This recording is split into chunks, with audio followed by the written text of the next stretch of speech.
So welcome back to our podcast, and a bit of a different podcast today. We've got international running star Lee Grantham on. It's going to be a really good one. Just stick around and check it out.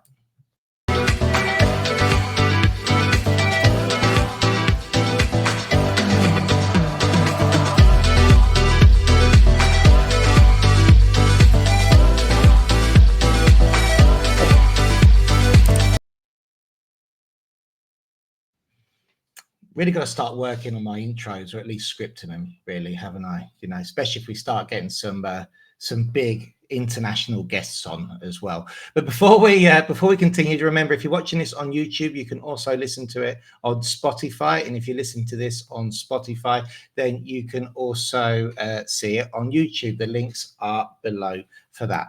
And just wanted to show you this. So if you haven't subscribed already, please do.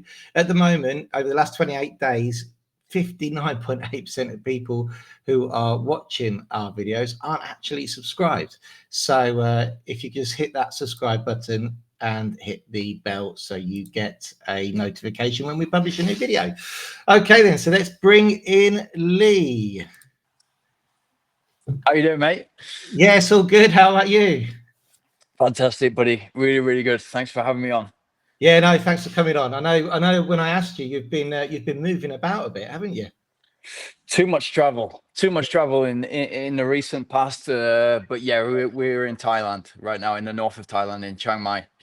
Wow. And what's the weather like there? Too hot. It's always too hot. It's too hot if I'm in Granada. It's too hot if I'm here. But I like it. I like it hot. It's just a little bit more difficult for training. But yeah, it's nice. I'd imagine that it's I suppose it's the humidity, isn't it, as well, that gets you there. I mean, here in summer we get, I don't know if it's like it is on the coast here, but here in summer the humidity is incredible. It's not even the heat. Yeah, it's you know, just coming from Dubai and being there for the last couple of years and going out for runs in the midday when it's that dry heat, and it's like being in a sauna and breathing up too much, and then all of a sudden you feel as if your lungs are on fire. It's a little bit different to that, but yeah, it's the humidity that's the silent killer, especially if you're going to go out for a long time on the bike or running. Yeah. Well, what we should do before we get cracking on and talking about running, really, we should introduce you properly, shouldn't we?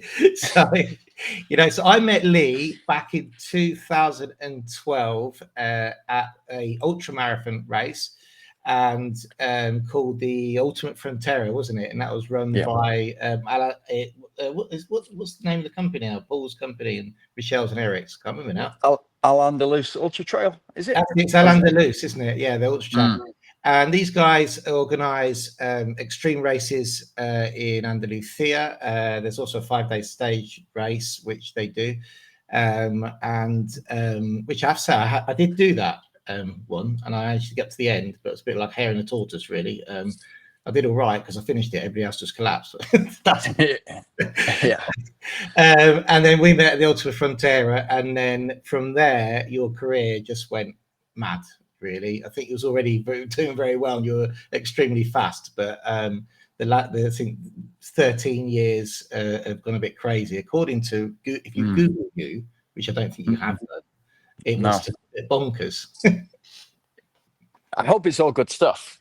It really is. You know, that apart from the Spotify, YouTube, Instagram, and the Twitter sort of feeds that you get up when you Google it, if you look at Google Lee Grantham run, or just Lee Grantham, the top ChatGPT brought out straight away articles in All-In, CMIT, who called you international playboy and elite runner, Let'sRun.com, Athletics Weekly, Men's Health Australia. These are not small publications, you know what I mean?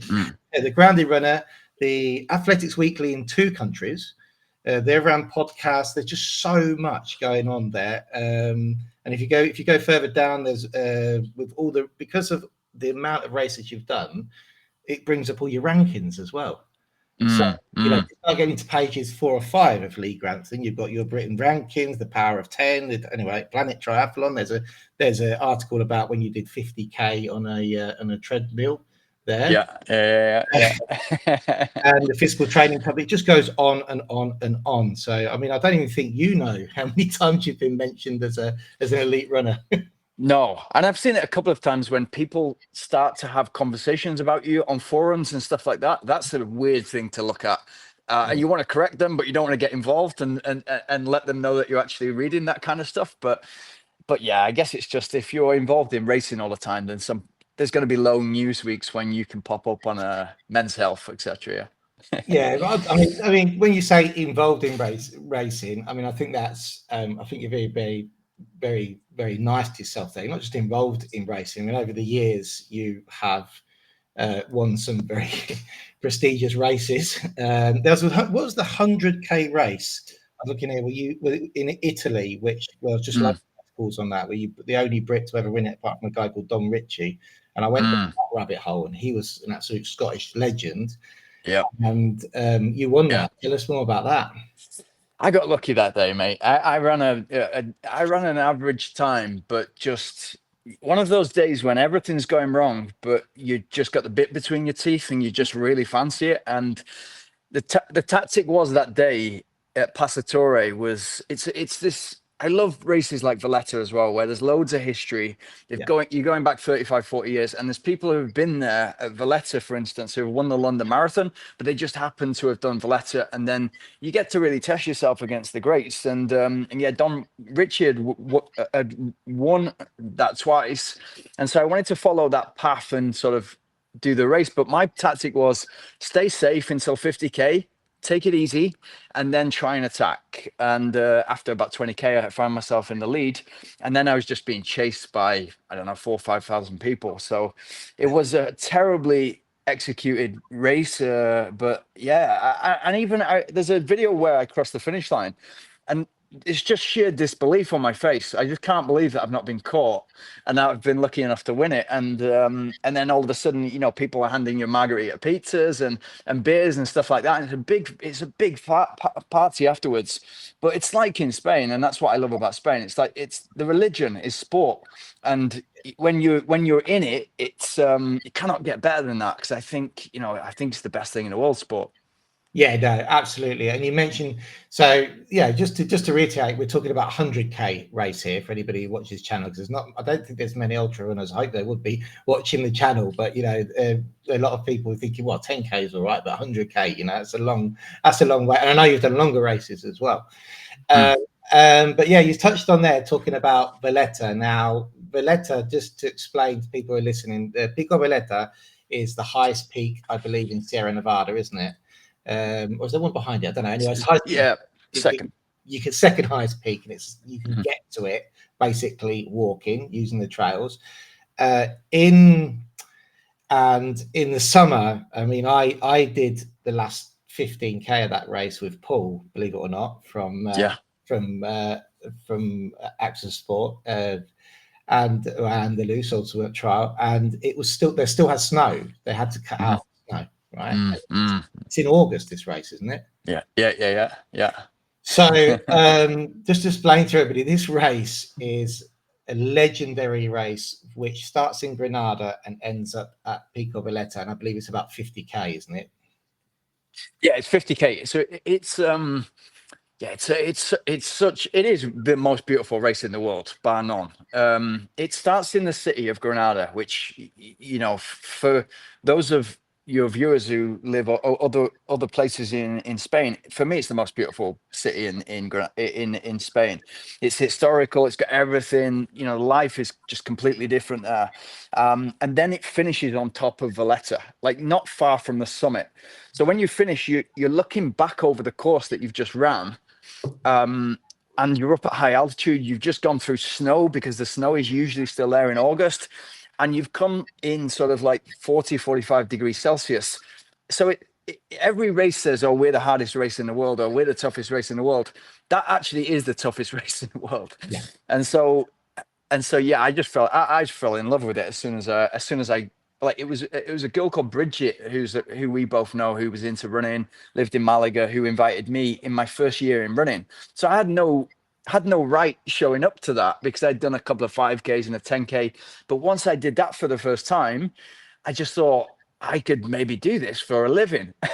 And it was completely delusional at the time, but yeah, managed to have a really good story over the years with that race. Yeah. Yeah, I mean, it is legendary. And when you look at, well, basically, I think you made a bit of an obsession to win that race, didn't you? Yep. Really, Yeah. I think that Yeah. was sort Yeah. of like, I could just imagine, because I've done bits of running obviously in the past, and you obsess over one thing. So you think I need to get a half marathon to under 140, and mine was getting one under 140. That was just my obsession, Yep. And I don't know why you mentalize trying to do it and stuff, but then to actually, I couldn't imagine what it's like to think at that moment in your brain where you think the hardest race in the world, which it is. I mean, it's a tough drive, let alone running it. You've got like the temperature changes, the incline, and you haven't mentioned like the high altitude training you need to do. So when I did the last 15K of it with Paul, my ears were ringing and I was feeling sick because I hadn't bothered to do any, and we were going at a slow pace. What moment do you sit there and go, I think I can win now? When do you sit there and go, when did you get that eureka moment in your brain and go, no, I think I could win this. This is going to be my obsession, because it has to be an obsession, surely. Yeah, it's a good question, and I think the funny thing is, like, all this kind of started for me when I was very much in a business career with a desk job in Manchester, and very much a product of my environment, and so all about kind of a young kid, early 20s, trying to make as much money as he possibly could, trying to have all the things that make you look successful, I guess, and then I thought whatever I was doing in business, I thought I could do this on my own. So I set up my own company, completely underestimated what that would take, and then went away. It was relatively successful. And then I had a gap year and went cycle touring. And then whilst I was cycle touring, it's very meditational, or very kind of, now you'd call it a spiritual awakening or something like that. But you're asking yourself the same questions over and over again, because you're alone for 12, 14 hours a day on the bike. And then all of a sudden you start to get the same answers back. And the same answers were giving me, you should do what you do. What do you love? And can you make that into a profession? And what I loved was sport as a kid, playing football and running, but never good enough to be a footballer. And so I wanted to start running. And so that's what I did at the start of 2010. And then, as I said before, I did a couple of 5Ks, park runs back in Manchester, a 10K, which completely misjudged, mispaced, sort of, went there to win. Because I was decent as a kid, I just thought, okay, this has got to be my level very quickly.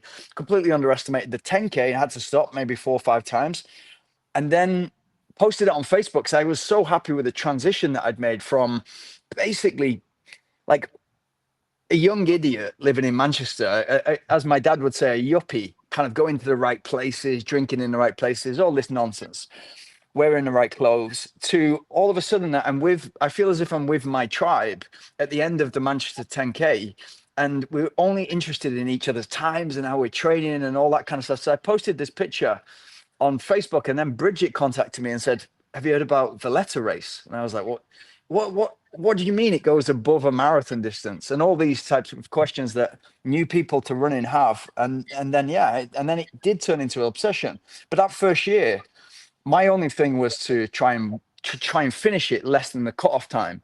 So I was living in Sweden at the time, and just running on a treadmill at 5-6% for as long as I could. Didn't know anything about training, structure, etc.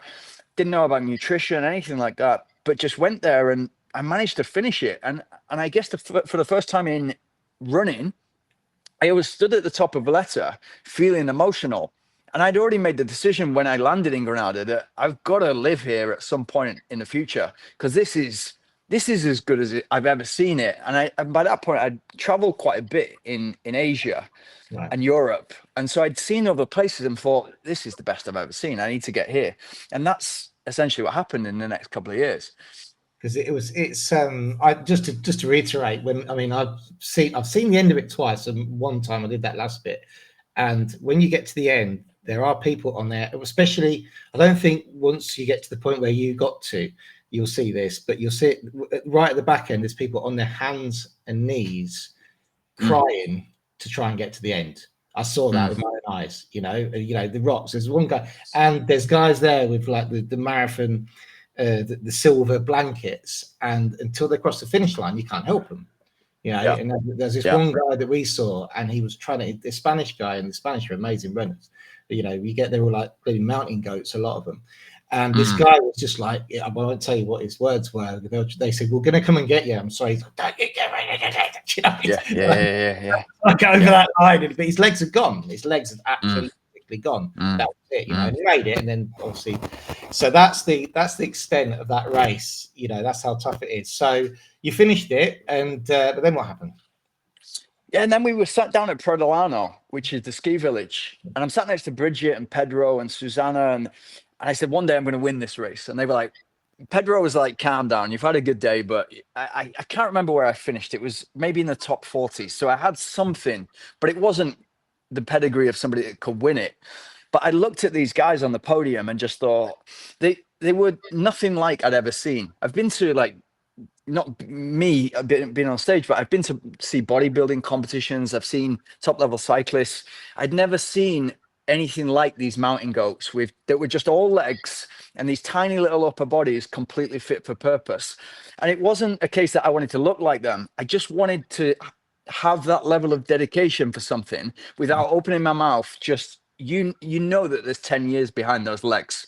And so yeah, and then the next obvious step to me was, how do I move to Granada from Sweden? And it took me about 12, 14 months to actually move over. And that was having chats with Paul, who I'd become friends with at the race. The most charismatic man in Spain, I think. He still is. He must be about 74 now, I think, isn't he? Yeah. And still has the mind of a, the mind of a 110-year-old. Kind of everything's annoying, and but he's so funny that we'd have these chats back and forth, and then he started to organize these races, but he's good at taking pictures, and so he'd take pictures of Alhama de Granada, and I'd be like, wow.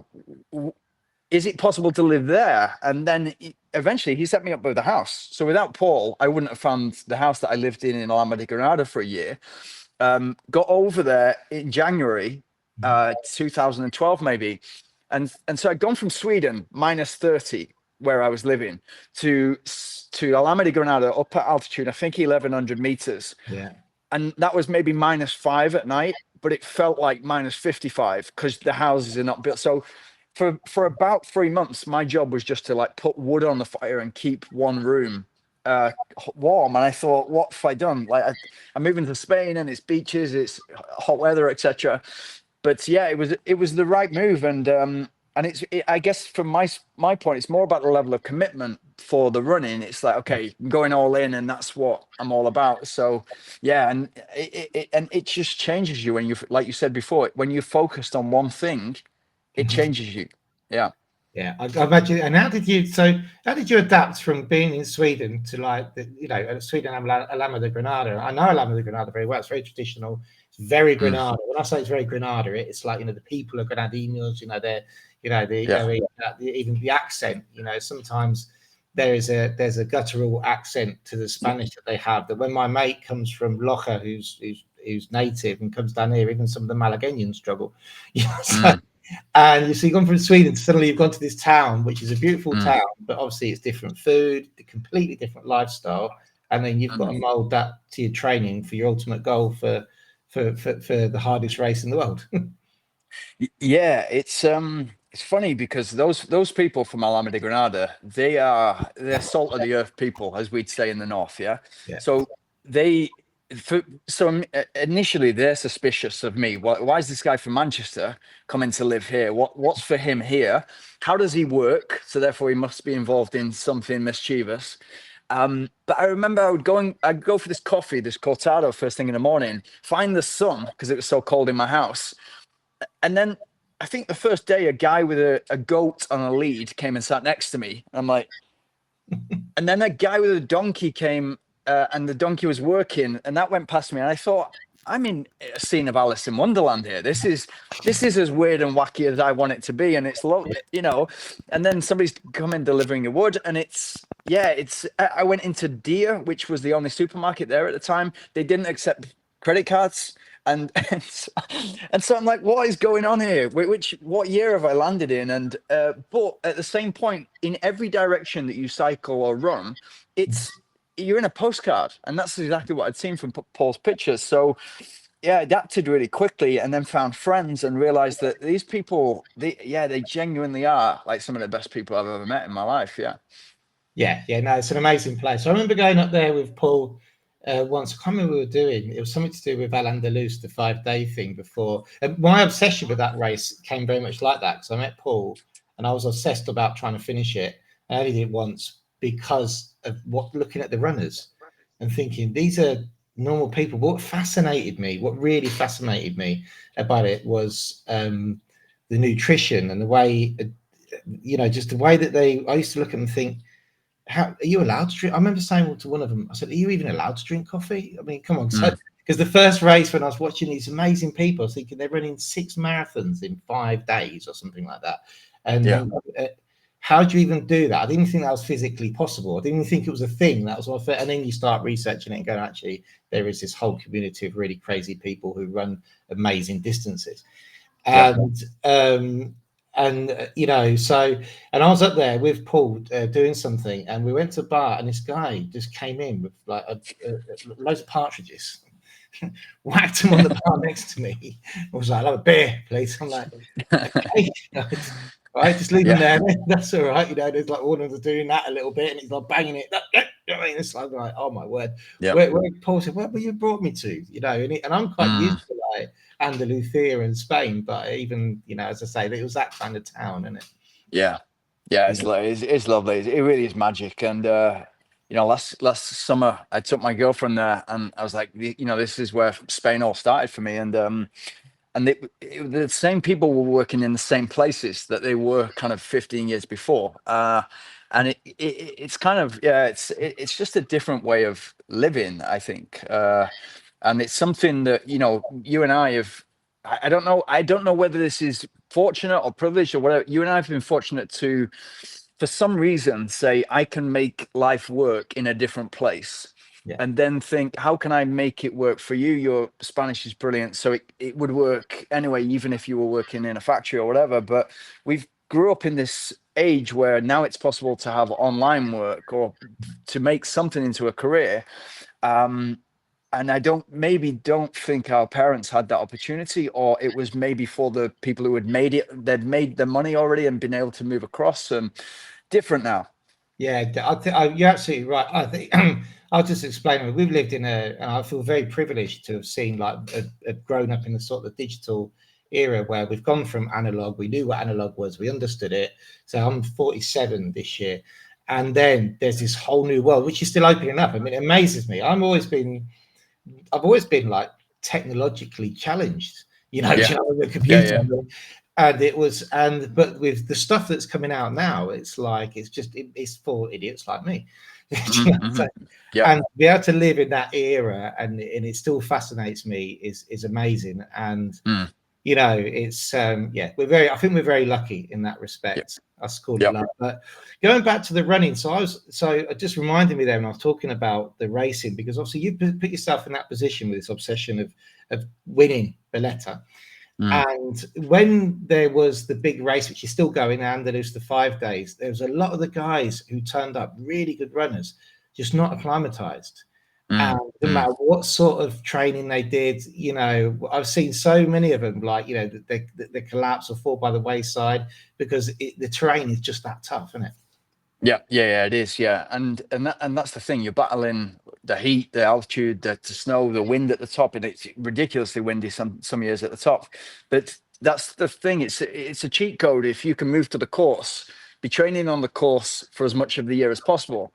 And my thing was always, once I'd been to that race, I thought it cannot get any more difficult than this. And so if I can get good at this race, I can get good at all my running, and it will cross over into a good marathon. It will cross over into a good 100K. It's harder to do that race than it is to run 100K flat. So that became if I can get better at just this, and like you say before about focus, if I can just focus on this race, everything else will work itself out for me. And so, then all of a sudden you realize that heat training, especially together with altitude training, is is a superpower. Yeah. Because there's years when I've been to London Marathon in April, and I'm coming from Granada, so even in sort of March, April, it's still 25 degrees in the day, and I've got to London Marathon, and it's a hot year, and I'm managing to get on the England team because everyone else has dropped like flies because it's 19 degrees Celsius. Yeah. So I'm kind of, it feels like I'm cheating, but I'm just living in the right place. Yeah, so fun.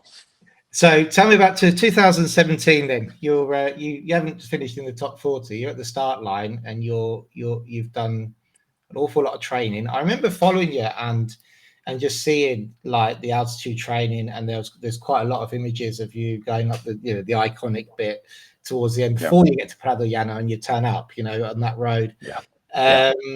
What's it like when you finally think you're still at that start line? What sort of do you have to mentalize the fact that you've already run it when you stood there? Is that your mental state because you're going for a win? I mean, what is going through your head when you stood at the start line and you're like, I've moved, I've done everything, and I'm about to achieve a dream? Yeah, it's funny because the year before I was the favorite for the race, and I kind of like had a gradual increase. So I'd gone from like 40th to 24th to 18th to 8th to 8th to getting it wrong a couple of years, and then to 3rd. And so I turned up this year, and 2016, and I was the favorite, and I had trained like a dog to win that. And then I think it was 43K. I don't think it was 43. I know exactly to the meter when everything just, I saw first place moving away from me. I thought he was overcooking himself the entire race, a guy called Cristobal from Malaga. And it was everything that I trained for 7 years. It was disappearing, and it just it stole my soul. And so from the very next day, I was training for the next year, 2017. So I put so much preparation in, but tried not to go over the limit. And so I was so confident in winning it that my goal wasn't to win it; it was to set the course record. And I'd had a few battles over the years with the previous course record holder, Miguel Angel Lopez, I think, and yeah, I just wanted to take his record, so that was the job, and yeah, it was just kind of an all-out effort for 3 hours and 45 minutes, and the cyclist with me, a guy called Alistair, who lives in Allin, I think, and lovely guy, but we saw crazy stuff along the way. So it's so wonderful in Spain that people you wouldn't see this kind of stuff because of maybe health and safety or whatever. But I remember we were ahead of the race, so I was at the front of the race, and then there was a guy who was dropping off still water to the water stations along the way. And he'd parked this van, maybe a 7.5-ton van, but left the handbrake off towards the top of Veleta, above Pradolano. So all of a sudden, we saw this van rolling towards us, and luckily there was a lamppost that stopped it. And then he jumped in and put the handbrake on, and everyone's looking at him like, "Do you know what would have happened if that lamppost wasn't there?" In terms of that big truck just hurtling towards Pradolano, towards hundreds of people. And we could only laugh about it because it hadn't turned into that. So there was that type of thing along the way that just made a brilliant day, a brilliant experience. Yeah, and it's something I will never forget. But it's funny because you're aiming for something that is your dream for the best part of 8 years, and then it happens. And then you realize, and I realized this with Passatore as well, but you're a bit more experienced with it. It's nothing to do with actually completing the level of a computer game. It's actually everything you've done to get there. Which might sound a bit kind of mumbo jumbo, sort of. Oh yeah, I bet it's the journey. No, the journey makes a lot of sense. The journey is rewarding and all that, but it is absolutely about the challenge and about messing it up and about failing, about getting back up, and so yeah. It's the stuff that makes you along the way, I think, that makes the result special. Yeah. Yeah, no, definitely. And I mean, and that's reflected in, I was just looking at some of the Spanish press from back there, and there's a lot of articles about it, and their level of respect for you winning that race, you know, and you can see the level of respect from the other Spanish runners. You've obviously, during your journey in that race, made friends along the way, and as you say, at the end of a race, you always stand there talking absolute rubbish, but most people wouldn't understand, you know, to the runners about how your race went, and that's on all levels. You know what I mean? You know, that's on every level, whether you're up there in the elites or whether you're right back there, you know, walking the last 10K or whatever. You know, everybody will get to the end and they'll have the same conversation about their nutrition or something. It just might be slightly different context, but I mean, after that win, you know, the Spanish press, you got, you know, it was amazing. Some of the articles are really nice, you know, just not only congratulating you on an amazing achievement, but getting the course record. And you could see that there'd been like a relationship between you and Spanish athletics had built up. It wasn't like the articles were like, oh, this guy came from outside, won it, here you go, here's his name. There was you know, there was definitely a strong affiliation between you there. Yeah, you feel you definitely feel like you're part of a family there in Granada, and you know, you're passing the same guys pretty much all the time, and they live in local villages, and so you've got these Grand Premier where you've got the 15 different races. You're seeing the same guys all the time, and you know that the big dance is Valletta. But yeah, in those early years when I mean, my Spanish is not good now, but in the early years when I couldn't say anything, you all of a sudden you've created this relationship with somebody you've gone toe to toe for 4 or 5 hours, and you have the most respect you can possibly imagine for this guy who's maybe 5'5" tall and, you know, 50 kilograms, but by the end of it, he's like a brother, because you know not just how much effort he's put into that race, but how much effort he's been putting in for the last 5-10 years in order to get to that condition, and it's all worked out for him as well. So, oh yeah, I feel I feel like I'm a Granada person in my heart for sure. Yeah. Yeah, I think it definitely affects. Granada's a place where when we first landed in Andalusia, we drove into Granada, and we just fell in love straight away. It was like, you know, I don't know what it is about the whole of the province. Wherever you go in the province, I don't know what it is, but I immediately feel relaxed. You know, when I cross, even on the coast, when I cross that border, go past Nerja, get into like the Almuñeca area, and I'm thinking, you know, I'm all right now, you know. So it's a strange feeling. But just touching on that, because you mentioned the Grand Premiers, and I mean that's still running now, and it's this fantastic. I think there's like 17 races now, whatever. I did look at it the other day, but back when you were doing it, and I've done a few, you used to pay just like something ridiculous, like 90 euros, I think it was, and you'd get like 15 runs, which included, I think it was less than that. It was like, you know, included like 4 half marathons in the most craziest towns in Granada. Now, sponsored by Cruz Campo, so now it's non-alcoholic, but back when we were doing it, it was alcoholic. So you get to the end of this race, and there'd be all these incredible runners, and there'd be a beer stand at the end because it was Cruz Campo who sponsored it, and the atmosphere. You know, you see the same people, and you know, the atmosphere during doing that the time I was there in Locker living and doing it. I know you were there as well. It's just incredible. It was a community, wasn't it? You'd see the same people, and you'd end up even like, so like, obviously you just said there, you've been battling with these people for a while. So, you know, I remember doing the 10Ks, and I always be around the 50-minute mark. You know, that'd be me, the 50-minute 10K, you know, and you're battling against like 5 minutes on your watch. And you meet the same people. You got your 4.5-minute people, your 4-minute people, then you got your elites or whatever. But on that little bit, you'd be thinking, here he is again, and it encourage you, you know. You know, and you're thinking, and you see somebody go off, and at the beginning, I used to always start with Paul, and then about watching for 400 meters, then watch him run off. Because Paul was just, I'm just going to hit it hard until the end because I can't hear myself breathe. Basically, that was Paul. And we will be trying to pace ourselves, and I'll be seeing like the same runners and going, that guy's he's either been, you know, because he's got off too fast. I'll get him, you know. So that sort of community, to say, I mean, is incredible. And in Spain, really, in Andalusia, if you wanted to, you could do a race every day, couldn't you, in spring and winter and autumn? Yeah, it's funny because that, like you say, it's all about community. Yeah, it's all about community. So you're seeing the same people, and maybe the furthest you've got to drive is Baza or somewhere like that, which is, you know, you get in a car with 3 people you don't know, and But funnily enough, like there's a lot more races in the UK. So if I'm in Manchester on a weekend, I've got maybe the option of 10, 15 different races to do. Wow. Whereas, and I've experienced this, and I know what Paul and Michelle and Eric have had to go through to organize those races.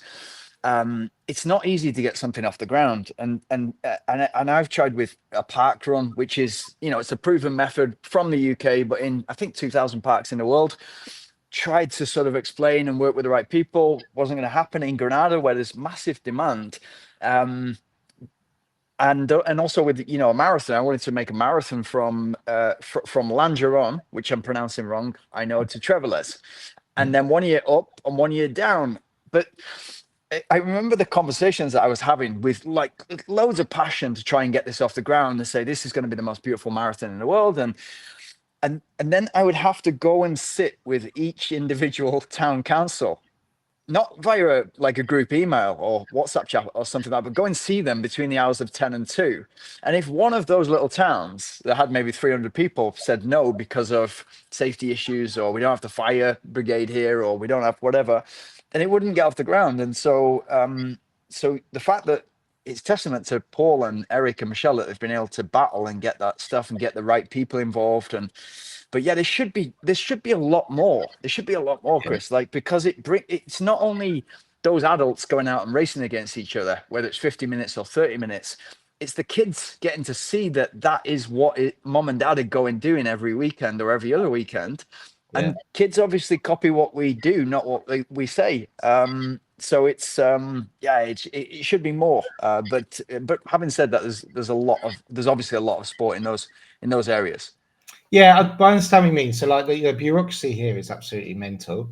As I say, here in town, we have there's a lot of sort of fun runs in Malaga which are organised in the individual towns, but there's nothing, as you say. If you wanted to set something up, it's hard. It really is. I say here in our town, we had a beautiful half marathon. It was amazing because it had its long stretches, undulating roads. You're never going to set a PB there, but it really was just one of those ones that I liked. You wouldn't get bored, doing it. And then they had to take it away because of the logistics of closing down the town. And which I thought, well, that was crazy, because what this is doing is encouraging people to see their sport in the town. We need it to go around the town twice, Yep. And they put it in the mountain because they basically only wanted to close one part of the road down for about an hour, and that was it. There wasn't support from the local police, don't think, and stuff like that. So when you move it into a mountain race, which is also a very nice race, but that's a specialist subject. There's not, you're not going to get, like, I remember one year I did it with my neighbour, and we were fitting in bits of training here and there. I think our longest training run was 17K, and that was it. And because we could do a bit of a walk run as well if we wanted to, the kids were there, the family were there, and we all went for a few beers and tapas afterwards. So it was lovely. And that sort of took that away, because I did it in the mountains and it was brutal. It was absolutely brutal. It wasn't a fun run. It was beautiful, but it wasn't for someone who might just think, oh, I'm going to jump on a half marathon, the family going to come and watch me, And there needs to be more. There is getting more on the coast. But the other problem we have is actually finding out about them. No sort of central place. If you go on to you get some websites like Dorsal Chip and Guestcon Run. Now I'll only show you the ones which they're sponsoring. And I found this one club which sort of showed more or less all of them, but there's no sort of central place, and it doesn't ever seem to come up on the algorithms on Facebook. So I think that's a problem as well, maybe the publicity of the ones which are actually here. Yeah, I think so. But it kind of, it's part of, I guess it's part of the charm. It's like everything I love about being in Granada and being in Spain. There's also a few things, and it's exactly the same here in Thailand. You can't have it all. So walking into a phone store, car phone warehouse, or whatever it is, the phone house, at 1:45 to buy a mobile phone, and you think I'm spending €1,000. That's a decent chunk of money. Hopefully it'll last me 10 years. And then the girl is like, oh my God, this is ridiculous timing. This is going to take me 20 minutes to fill out the paperwork, which means I'm going to be 5 minutes later for my paella to have, you know, tapas with my friends. And so it's just inconvenience all around. And then you're like, well, I'll just go to the shop across the road. And she doesn't care about that either, because, you know, and so that stuff initially is really funny. But then if you're trying to get stuff done, it's a complicated part of stuff, and you know it goes back to the race organization as well. If you want to, so I don't know how, I still don't know how I feel about this, about Granada. It feels as if some of these places, if you've got to have your business elsewhere, or you've got to have your work elsewhere, and then there's the whole issue about, okay, so how do we be here, which is what you do for a job, is how do we be here legitimately and legally whilst enjoying the Spanish countryside, whilst, you know, the business is elsewhere. So that's the tricky part, I think. Yeah, no, it's tough. Definitely, the bureaucracy here can be frustrating. As I say, I do it for a job, but there's also, it seems to be, you know, I know what we do, so yeah, we manage that process. But recently, we had some other bureaucracy to attend to, which related to a house, and I'm so out of the game of translating on house stuff. It's unbelievable, you know, like land registries and that.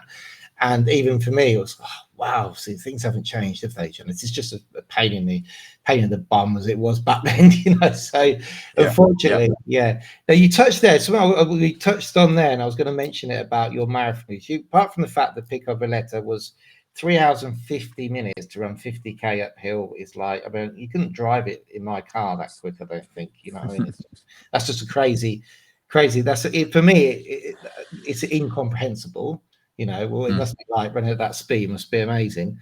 But then you ran for the British marathon team, didn't you? Is that right? And tell me about your marathon, because I know you got a 2:21:49, which I was like, I'm sure that'd win most marathons in Spain that year. Do you know what I mean? Yeah, no, it's all relative. So that marathon time is okay for a white guy from Europe. It's okay, but it's not going to win you any big marathon race. So for some reason that year, I think it was another hot year. Yeah, just wait for the noise to calm down on my side. Yeah, for some reason that year it was a really hot year, so I got lucky and I think I was in the first two or three Brits to do for the London Marathon. So I got on the England team with a 2:21 marathon, which usually wouldn't happen. So it's kind of it's a vest anyway, and I got to go to Canada and had the opportunity to mess it up there. But the real, I guess, my speciality within running was very quickly that I need to go further in order to be competitive.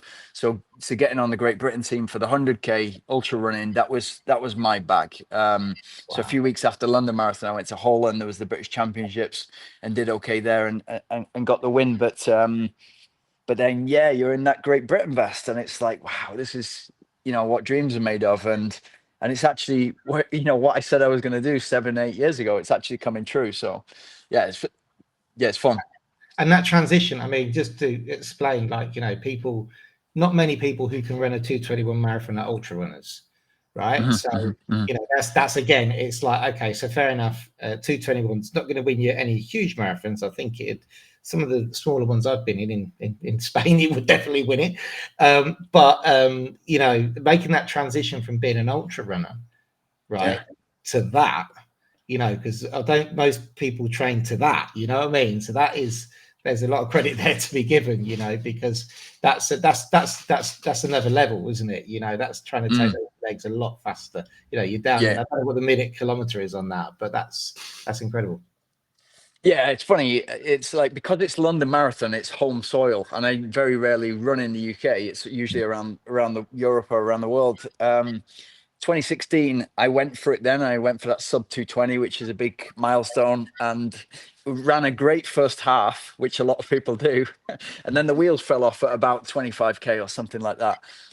But by that point, my parents had seen me on the TV. And so despite the wheels falling off in the second half, I was, in their eyes, a successful runner because I was on the TV and they were talking about, and there was like, okay, these are the lead Brits kind of thing. And then the year later, when everything goes to plan and you run your dream time or very close to your dream time, to them it's exactly the same because they've seen you on the TV again.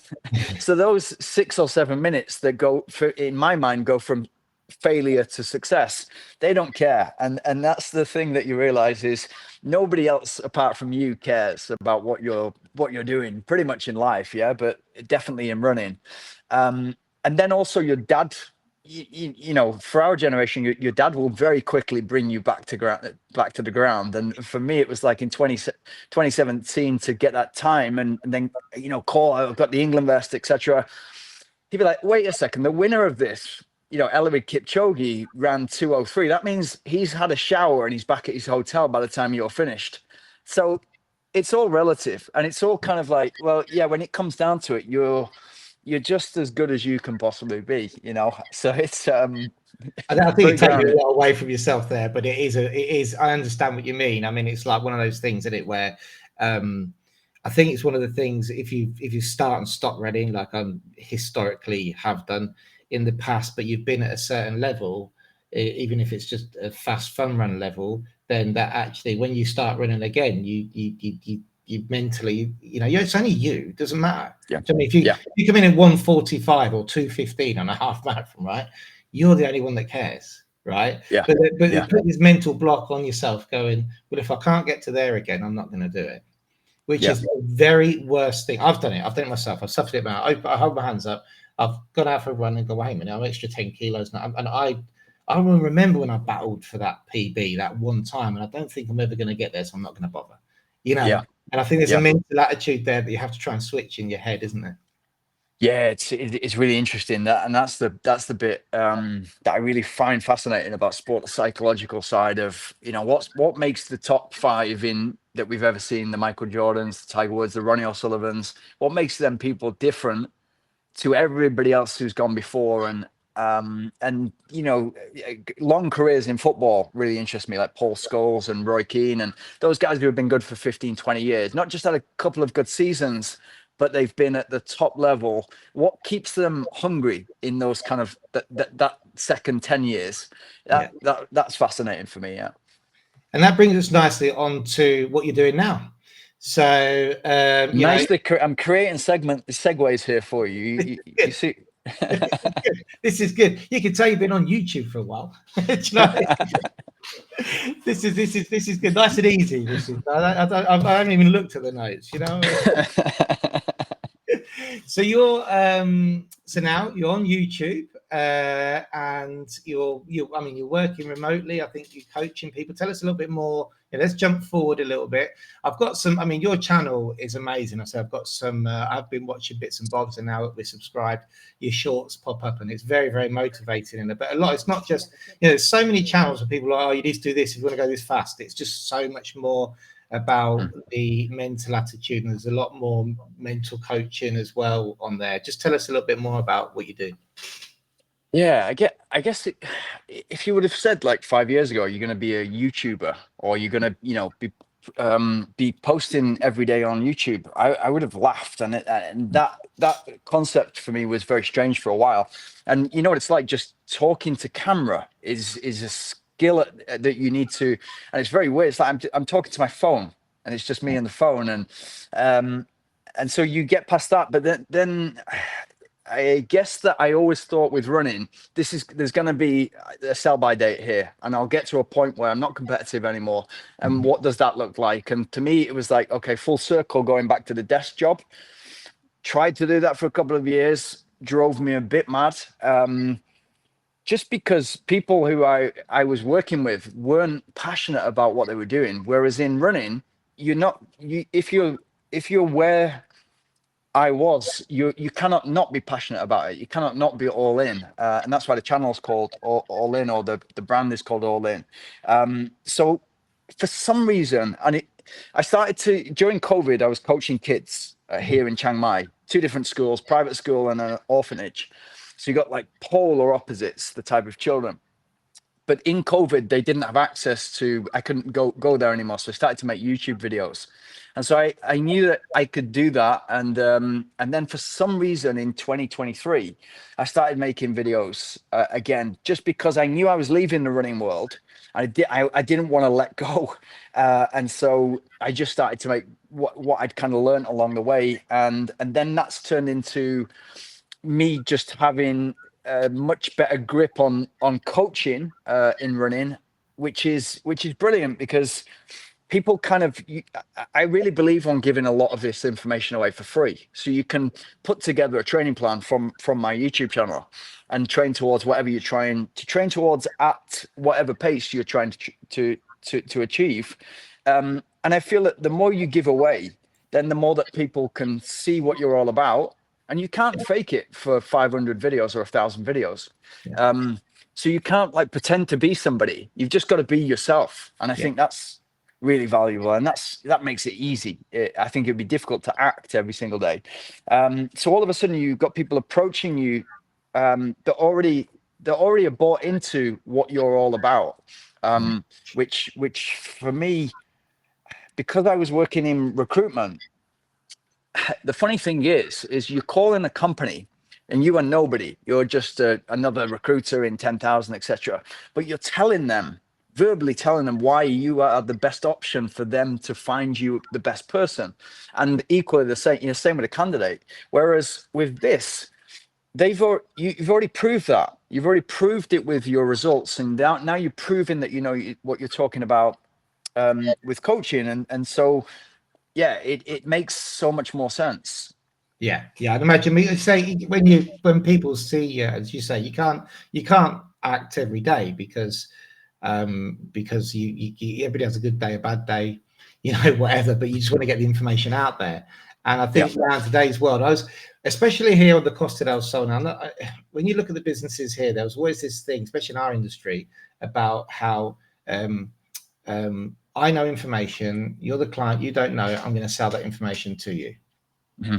That's just, and there's, I think, and I can remember looking way back in, 2017, 2018, before I set up our channel, I was going, this isn't the future. The Google's coming. It's before we knew about ChatGPT. I said, the future is to talk about it.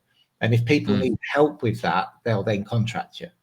That was always my ethos from the start. Tell everybody what to do. What you need for an EU residency, an EX18, 12 euros. And if you can't speak Spanish, get us to come with you, type thing. That was always how I wanted it.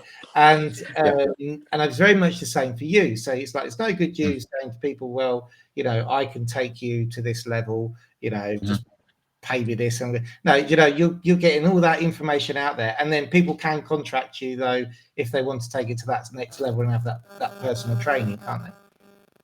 Yep, exactly that. And I think, it works no matter what field you're in. And then once you start to find out about other people who are doing something else on YouTube, the niche can be whatever you want it to be, but ideally it's about something that you deeply care about, and then it's easier to go to work every day, I guess. But it's also tough. And I think I guess what I thought as a YouTuber is, okay, you're talking to your phone and then you're uploading it, and somebody is doing the editing on the background, and then all of a sudden lots of people see it and you get millions of views, and it seems narcissistic.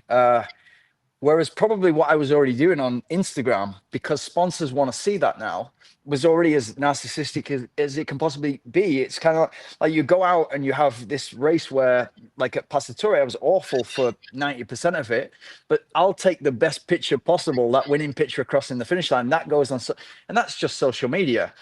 But that's what the sponsors want to see. Whereas this is kind of, I guess, warts and all. And it's you messing up. It's you kind of figuring it out and trying to get a little bit better.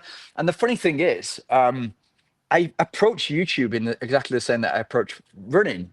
It's like you're going to be rubbish at this for a couple of years, and then hopefully something will click.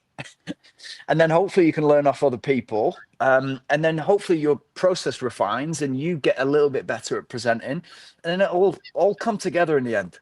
And you mentioned their sponsors because you were involved with Nike, weren't you, for a while? Do you have Nike sponsored you, didn't you, for 2 or 3 years, wasn't it?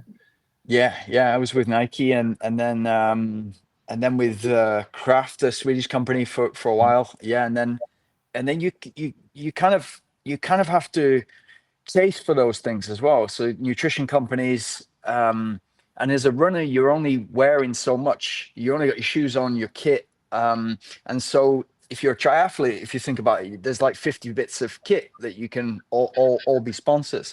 So you really have to hustle for it. We don't really use that word, do we, in the UK? But Yeah, you really yeah. have to kind of like fight for it in order to make it work over time. Yeah. We use that a lot doing business in Spain. It's a hustle. Yeah. Trust me, sometimes what is that like? Well, it's just like, okay, we need to do this. And you're always constantly trying to, especially if you've got so many collaborators, providers, and stuff like that. I use it all the time because it's the only word that can sometimes describe when you're trying to get things done behind the scenes. So I couldn't imagine what it's like, when you've got a big sponsor behind you and you're there, as you say, hustling to be that person that you've got to respond to them as well. I mean, that must be a whole different experience and level of pressure though as well, I imagine. Yeah, I think so. Yeah, I think for a lot of people, they feel a pressure. When you're in Granada, and a lot of my game was on the bikes. I was cycling 15, 20 hours a week, a lot of weeks, and therefore you meet a lot of pro cyclists because a lot of the guys stay at altitude at Pradolano. And I used to ask people, do you love your job? Because to me, that professional cyclist job would be the best job in the world, because it'd be like running, but you can do it for 25, 35 hours a week and be on the bike a lot more. And it was really surprising, but also not, that 50% of the guys absolutely hate what they do, which is probably a good start based on any other career in the world. But I just thought that was the dream job. But if you can imagine somebody who's gone to high school, shown promise for the last 10 years, gone to college, been really not thinking about education, but more about the scholarship in Belgium or something like that, then gone to do this full time. So I guess to answer the question, like, I'd gone the opposite way. So I'd gone into business first and then found what it was like to sit behind a computer for 14 hours. Yeah. And thought, whatever I'm doing, even if that's the running 100K, which most people think is ridiculously tough, that's way easier than being on a laptop for 10, 12 hours. And so I had a deeper appreciation for it. So it made my job a lot easier. And so when you get somebody like Nike backing you, all of a sudden you're like, you've won lottery. You're just like, whatever you need. And if you need me to do this, whatever, wherever, I'll do it. And so you become that person who's, I guess, hopefully easier to work with. Yes, yeah. I suppose. I mean, I can remember seeing you, and I think when we spoke once, and you travelled from like Europe to America to Canada or something. Anyway, I was crazy, sort of travelling and doing races in a space of about 3 days, different time zones and stuff like that. I mean, I suppose. But how many people get to experience that in their life at an elite level? I mean, that must be something that you think, wow, when you write your memoirs, it's going to be, at the time. I'm sure that when you live in it, I'm sure it's crap. I'm sure you're like, I'm trying to run a race, my eyes are closed. But looking back on it, it must be, wow, that actually happened. Yeah, it's funny, and I remember a couple of situations like where I want to, because you also have to, and I guess this comes with being in a career and knowing that you've sat in front of people that you want that job kind of thing, and so you're constantly asking yourself, how can I be the person who gets the job? Whereas a lot of people don't think like that, and so if Nike wanted me in Portland, Oregon, to do some filming or whatever, then I've got to go to San Francisco or San Diego. Then I've got to fly back to the Middle East to get myself somewhere in the vicinity to get a flight to South Africa to race 90K to do comrades. That's not the perfect build-up. But at the same time, I'm not Eliud Kipchoge or Mo Farah. I'm just some guy who happened to get a bit lucky, who's living in Granada. I think they call me in Alameda, Granada, a loco giddy or something like that, or cabasta de pejo. Strawhead. That's who I am. So it's kind of like, with perspective, you're just lucky to have the opportunities. So you end up saying yes to some things that you're not supposed to say yes to. And yeah, I mean, you're kind of, with experience, you stop saying yes to those things, but then it also harms your career. So it's a balancing act. So you ran comrades in South Africa. That's not Yeah. jealous, is it? God, I didn't know you'd ran that. So that's amazing. That is, That's not on Google. That's I didn't see that there. You'd run comrades. Okay, now I'm even more impressed. So, which now brings me nicely to my next thing about your channel, because when I was looking at that, you've got a cat. Right? What is your cat? Right? What's your cat called? Called Rocket the cat. And tell us why your cat is called Rocket. It's called Rocket because of Ronnie O'Sullivan, and because Ronnie O'Sullivan has the title of Rocket O'Sullivan because he's so quick around the table. And yeah, for me, like, I think the greatest sportsman to have ever lived. I think 32, 33 years career at the moment, and been at the top of his game, maybe longer than that. But yeah, my cat is also incredibly fast. Yeah. But so, how on earth do you know Ronnie O'Sullivan? Because I've seen all your connection. It's like you're talking. So he was on an Instagram live with you, and you're talking like buddies down the pub, right? And I was looking at, how on earth does he know Ronnie O'Sullivan? And I made the connection with a cat because I was looking at when there was a thing that I remember when you were traveling. I think you took in your cat with you, and there was a lot of problems with it and stuff. Yeah. And then suddenly, when I looked at it, I put the connection together. I went, he's mates with Ronnie O'Sullivan. What's all that about? Yeah, he's I wish I was mates with him. He's a great guy, but there was a point in his career, and you can imagine how you've got a wife here. You know how this would go down. So there's a point in his career where he just won the World Championships for the 4th time, right? And then the week after, he'd gone and done Hackney 10K and won that, and won. So I think he got about £250,000 for winning the World Championships for the 4th time, and then won £70 worth in shoe vouchers at the Hackney 10K in about 33, 34 minutes. So not shoddy at all. And then he went home to his wife and said, I think I'm going to put the snooker on hold for a year and focus on my running. And she's obviously sat in this mansion with, for hours and stuff like that, thinking, aren't you better at snooker? Like, wouldn't it be better if you focus? And so, but in his mind, and this is the winning mindset, he thought, if I'm doing this part-time and I can already do 33 minutes, I can find another 10, 15%, and therefore I can become world-class at this. And so we started speaking about running training and stuff like that. I'm not sure how it started, but he sent me a message, and when you get a message like that, you think it's one of your mates winding you up. And so you don't take it seriously at first. And it's actually Ronnie O'Sullivan. But he's a really good lad, and cares deeply about what he does. And so his journey, and again, talking about the psychology of sport, that's probably the best documentary I've ever seen. And I love The Last Dance about Michael Jordan, but that documentary, On the Edge of Everything, I think it is, or The Edge of Everything, it's just the amount of pressure that he puts himself under is you get it, and you kind of understand like what Michael Jordan would have been doing, and Roger Federer, and those guys who are at absolute top of their game, but for decades. So yeah, that stuff fascinates me. Yeah, and I mean when I watch this video is on your YouTube channel, and I'd recommend that people watch it. I'll put the link below, because when I watched this video, it gave me a sort of a really good insight into how the psychology of sport. It's not just running for you, it's the psychology of the whole sport, of any sport. I'm sure if you sat down with somebody who is training elitely for a different elitely, is that a word, for an elite sport, on any sort of demographic, that you would have something to talk to and something to be in common, because that was a fantastic video. I watched it this morning when I was scrolling through your vids, and I was like, wow, that really demonstrates somebody, which then is also good, because if people do want help, you're going to have people coming to you who are from different demographics, who haven't maybe had a sporting background, who, you know what I mean, and it shows that connection that you've got when you're talking about snooker there and Ronnie O'Sullivan could be applied to anybody who's trying to actually get off their ass and get running, I imagine.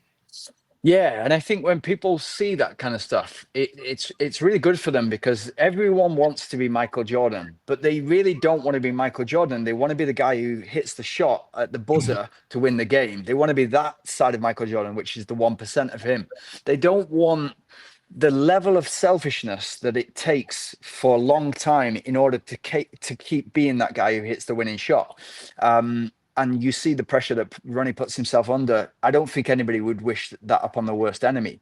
And it's funny because it kind of, I live with my nan from being quite young, from being 13 to 18. And the way I got into Ronnie O'Sullivan was like, oh, snooker's boring, but not when Ronnie's playing. And I remember coming down one day and she was like, oh, watch this guy play snooker. And I watched it, and it must have only been young at the time, but it was just the way he plays snooker is, I don't know, it's like he's playing a different sport to everybody else. And there was a time, talking about sports psychology, there was a time when he started to work with a guy called Steve Peters, who's worked with big cycling teams as well, maybe British Cycling. And he wanted to retire from snooker. This is probably 15 years ago now. And you can imagine that snooker wants Ronnie playing snooker. Ronnie's actually better when he's got a good relationship with snooker. Everybody wins, including the commercial side of snooker. So Stephen Peters sat down with Ronnie and said, well, why do you want to give up? Why do you want to retire? He's like, I don't like it anymore. And he said, when do you enjoy it? And he said, when I'm doing exhibitions. Why when you're doing exhibitions? Because the pressure's off, I can be more flamboyant with my shots, take more risks, etc. And so Stephen Peters very cleverly said, just be Ronnie O'Sullivan in an exhibition in every single match you play. And all of a sudden, and that's how I approach racing. And I'm not comparing myself to Ronnie O'Sullivan, but for me, if you get to the race, you've done all the hard work. And what is funny is you cannot escape that competitive nature that you've got. And it's the same with Ronnie. If he's 5-2 down in the best of 11, all of a sudden that kicks in, and he's going to be the dog with a bone in order to win the match. And so then you get to see the best, and he gets hopefully the best. But for me, that's really interesting as well. Yeah, it's crazy, isn't it? I see a couple of times when I've watched him play and stuff, and it's just that he's going, people who can't believe his shots he's going from. He's one frame down from losing. It's, why on earth would you go for that shot? But you've just explained it there, So anyway, well, Lee, I think we've taken up enough of your time. Thank you so much for coming on. So it's and great to catch up with you as always. Hopefully you will come back on again soon when you hit your 20. I know I saw you hit 10k subscribers, then gone to 11. I'm sure that'll be 25 by the end of the year. So, it's good luck with the channel. Yeah, thank you very much for having me, Chris, and really good to see that you're doing great. And hopefully one day you will be the man who gets me back to Granada. Yes, we'll try. We're definitely going to try and work that out. And and we can go and do a Grand Premier of the Fondo together. Do you know what I mean? Awesome. You can wait for me at the end with the alcohol-free beer. Good man. All right. Thank you very much, mate. Thanks for coming on, and we'll speak soon. Cheers, mate. Bye. So how cool was that? That was a very different podcast for us on this channel, but absolutely amazing. So stick around. We've got more podcasts coming up. Most of the time we publish them on a Saturday at 6 o'clock. So once every 2 weeks, normally we've got one, and we stick bonus ones in there. As I said, if you haven't subscribed to the channel, please do so now. Hit the bell. And don't forget our weekly updates at 6 o'clock on Sundays.